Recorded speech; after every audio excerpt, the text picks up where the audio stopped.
துலாம் ராசி நண்பர்கள் அவாளுக்கெல்லாம் சூப்பரான டைம். அவாளுக்கெல்லாம் நல்ல மாற்றங்கள் இருக்கு, வளர்ச்சி இருக்கு, பண உதவிகள் கிடைக்கும், கடன் பிரச்சனைகள் தீரும். இப்போ உங்க பேச்சுக்கு மரியாதை கிடைக்கக்கூடிய ஆண்டாக இந்த 2025 இருக்கு. பெரிய பதவி உங்களை தேடி வரக்கூடிய ஆண்டாக இந்த ஆண்டு இருக்கும். உங்க அறிவை பயன்படுத்தி செல்வாக்கை உயர்த்தி கொள்ளக்கூடிய ஆண்டு. இதை சொல்லிட்டு உங்க வேலையை ஆரம்பிங்க. இந்த வருஷம் உங்க வீட்டுல தங்க நெல்லிக்கனி கொட்டுதோ இல்லையோ பணப்புழக்கம் அதிகரிக்கும். கிட்டத்தட்ட 85% சந்தோஷமா இருக்க போறீங்க. ஆனா இந்த 85% எது வரைக்கும்?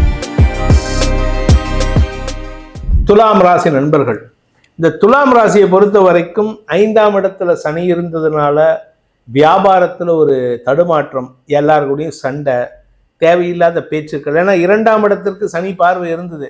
நீங்க பேசினாலே உங்களுக்கு பிரச்சனை கொடுத்துட்டு இருந்தாங்க. நீங்க என்ன பேசினாலும் பிரச்சனை தான், கடந்த 2 வருஷமா 3 வருஷமா. ஆனா இப்போ உங்களுக்கு 6ஆம் இடத்துக்கு சனி பயிற்சி ஆகிறாரு.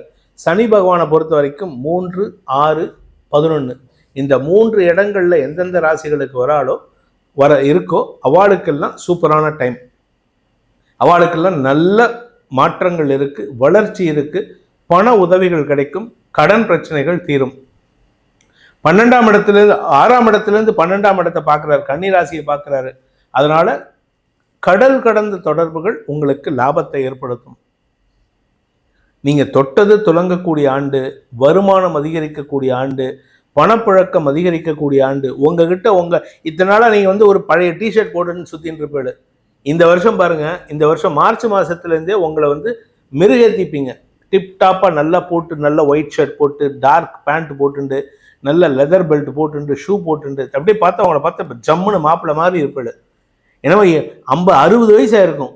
நீங்கள் அப்பவும் நீங்கள் உங்களை அழகுபடுத்திட்டு என்னவோ திருமணத்துக்கு ரெடியாகிற மாதிரி இருக்கும். ஸோ அவ்வளோ அழகாக இருப்பீங்க. அவ்வளோ பார்க்கறதுக்கு ஒரு கான்ஃபிடென்ஸ் இருக்கும் உங்கள்கிட்ட. அந்த கான்ஃபிடென்ஸை நீங்கள் அடுத்தவளுக்கு பாஸ் ஆன் பண்ணுவேன். என்றைக்குமே நம்மக்கிட்ட இருக்கிற வைப்ரேஷனை அடுத்தவாளுக்கு கொடுக்கணும், அடுத்தவாளுக்கு பாஸ் ஆன் பண்ணணும். அது எப்படி கொடுக்கணும்னா வார்த்தைகளால் கொடுக்கலாம், உங்களை ப்ரொஜெக்ட் பண்ணிக்கிற விதத்தில் கொடுக்கலாம், நீங்கள் அரவணைச்சு போகிற விஷயத்தில் கொடுக்கலாம், நீங்கள் எப்படி அடுத்தவாளுக்கு அட்வைஸ் கொடுக்குறீங்களோ அது விஷயமா. So you have to pass on your confidence to others. அந்த கான்ஃபிடென்ஸை கொடுக்கும் பொழுது அவளுக்கு உங்ககிட்ட பழகிறதுக்கு ஆசை இருக்கும். இந்த மனுஷன்கிட்ட போய் பேசணும்னா எனக்கு தெரிஞ்ச என்னுடைய கசின் பிரதர் இருக்கார், என்னுடைய தாய் மாமா பையன், ஒன்னூட்ட மாமா பையன். அவர் அவ்வளவு குழந்தைகளுக்கு, கவர்மெண்ட் ஸ்கூல் குழந்தைகளுக்கு ஃப்ரீ டியூஷன் ஏதோ எடுத்துட்டு இருக்கார். அவர்கிட்ட அவருடைய விஷயத்தை பேசினாலே அவ்வளவு அறிவாளித்தனமா இருக்கும், அவ்வளவு யோசிச்சு பேசுவார், வித்தியாசமா சொல்லுவார். அந்த மாதிரி எல்லாம். அவர் பேர் முரளிதரன் பேர். முரளின்னு சொல்லுவான், எனக்கு ஃபுல் நேம் தெரியாது. மாமா பையன் கூட பேர் தெரியல பாருங்க. முரளின் தான். ஏன்னா பெரியவங்க அண்ணான்னு சொல்லி கூப்பிட்டுருக்கோம். அப்பேற்பட்ட நபர்கள்லாம் நம்மகிட்ட இருக்காங்க. அந்த மாதிரி நபர்களோட பழகிறதுக்கு முயற்சி பண்ணுவீங்க. அவர்களால் உங்களுக்கு ஆதாயம், உங்களால் அவர்களுக்கு ஆதாயம், நல்ல மரியாதைகள் கிடைக்கக்கூடிய ஆண்டாக இந்த ஆண்டு இருக்கு. செல்வாக்கு அதிகரிக்கக்கூடிய நேரம், பதவி உயர்வு, உங்களுடைய எதிரிகளால் ஏற்பட்ட தொல்லைகள் விலகும். ஏன்னா 6ஆம் இடத்திலிருந்து 8ஆம் இடத்தை பார்க்கிறார். உங்களுக்கு மரியாதைகள் கிடைக்கும். உங்களுடைய நீண்ட நாள் பிரச்சனைகள் முடிவுக்கு வரும். ஆரோக்கியத்தில் இருந்த குழப்பங்கள் நிவர்த்தியாகும். குறிப்பா முக்கிய விஷயம், கடந்த 2-3 வருஷமா பார்த்தீங்கன்னா ஃபேமிலியில உங்களுடைய வார்த்தைகளால குழப்பம்.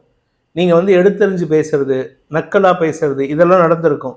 இப்போ அந்த வார்த்தைகள்ல ஒரு தெளிவு கிடைக்கும். உங்களுடைய உடன்பிறப்புகள், உங்களுடைய குழந்தைகள், உங்களுடைய சகோதரிகள் உங்ககிட்ட தேடி வருவாங்க. அண்ணா இதை பண்ணிக்கூட, தம்பி இதை பண்ணிக்கூட, அப்பா இதை எனக்கு பண்ணி கொடுப்பா. இத்தனை நாளா அப்பா கிட்ட சண்டை போட்டுட்டு இருக்கிறவங்க பையனோ பொண்ணோ இப்போ உங்க பேச்சை கேட்டு நடக்கிறதுக்கு வாய்ப்புகள் வருது. இத்தனை நாளா உங்க பையனோ பொண்ணோ உங்களுக்கு திருமணத்தை பத்தி பேசினா, அவங்க திருமணத்தை பத்தி பேசினா, வேண்டாம் எனக்கு கல்யாணம் வேண்டாம், எனக்கு நான் இந்த வேலை பண்ணணும், நான் இந்த மாதிரி ஒருத்தனை லவ் பண்றேன், இப்படிலாம் சொல்லிட்டு இருந்தாங்க. இப்போ உங்க பேச்சுக்கு மரியாதை கிடைக்கக்கூடிய ஆண்டாக இந்த 2025 இருக்கு. ஸோ மொத்தத்துல வருமானம், ஏன்னா 2ஆம் இடம்ங்கிறது தன குடும்ப வாக்குஸ்தானம். உங்க ஃபேமிலி நல்லா இருக்கும், உங்க வார்த்தைக்கு மரியாதை கிடைக்கும், உங்களுக்கு வருமானம் ஏற்படும். இது 3 வந்துட்டாலே உங்களுக்கு சொசைட்டில மரியாதை வந்துடுங்க. ஸோ அந்த சொசைட்டி மரியாதை கொடுக்கக்கூடிய ஆண்டு. அதனால இந்த 2025 துலாம் ராசி நண்பர்களுக்கு கிட்டத்தட்ட 85% சந்தோஷமா இருக்க போறீங்க. ஆனா இந்த 85% எது வரைக்கும்? 2027 ஏப்ரல் வரைக்கும் தான். 26லயும் உங்களுக்கு 85% இருக்கு. நல்லதுதான் நடக்கும். பெரிய பதவி உங்களை தேடி வரக்கூடிய ஆண்டாக இந்த ஆண்டு இருக்கும். இத்தனை நாளாக நான் மேனேஜராக தான் சார் இருக்கேன், எனக்கு இப்போ ப்ரமோஷனே கிடைக்கலன்னா இந்த வருஷம் வேற ஒரு கம்பெனிலேருந்து கூப்பிடுவாங்க. சார் நீங்கள் வரீங்களா, உங்களுக்கு வந்து ப்ரமோஷன் கொடுத்து உங்கள் என் கம்பெனியில் டைரக்டராக போட்டுக்கிறேன், நீங்கள் இன்வெஸ்ட்மெண்ட்டே பண்ண ஒர்க்கிங் டைரக்டராக இருங்க சார், எனக்கு உங்கள் அறிவை கொடுத்தா போதும் சார்னு உங்கள் அறிவை பயன்படுத்தி செல்வாக்கை உயர்த்தி கொள்ளக்கூடிய ஆண்டு. இதற்கு உண்டான பரிகாரம் என்ன பரிகாரம் நீங்கள் பண்ணினா போதும் அப்படின்னு பார்த்தீங்கன்னா, தினமும் செஞ்சாலும் சரி, இல்லை வெள்ளிக்கிழமை அன்னைக்கு பண்ணினாலும் சரி, கடகதாரா ஸ்தோத்திரம். ஆதிசங்கரர் தன்னுடைய சிறு வயதில் அந்த காலடியில் ஒரு வீட்டுக்கு எதிரில் நின்றுட்டு சொன்ன மந்திரம் கனகதாரா ஸ்தோத்திரம். அந்த மந்திரத்தை உங்கள் வீட்டில் நீங்களும் உங்கள் வீட்டில் குளிச்சுட்டு அந்த சுவாமி சன்னதியில் நின்று கண்ணை மூடிட்டு சொல்லுங்க. மனப்பாடமாக சொல்லணும். இதை யூடியூப்பில் கேட்டுட்டு நான் சொல்கிறேன்னா இருக்கக்கூடாது, மனப்பாடமாக சொல்லணும். மனசார நீங்கள் பிரார்த்தனை பண்ணணும். மகாலட்சுமி தாயாரை பிரார்த்தனை பண்ணணும்.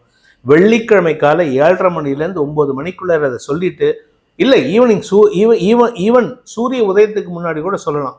இதை சொல்லிட்டு உங்கள் வேலையை ஆரம்பிங்கோ. இந்த வருஷம் உங்கள் வீட்டில் நெல்லிக்கனி கொட்டுதோ, தங்க நெல்லிக்கனி கொட்டுதோ இல்லையோ, பணப்புழக்கம் அதிகரிக்கும். உங்களுக்கு வருமானம் அதிகரிக்கக்கூடிய ஆண்டாக இந்த ஆண்டு இருக்கும்.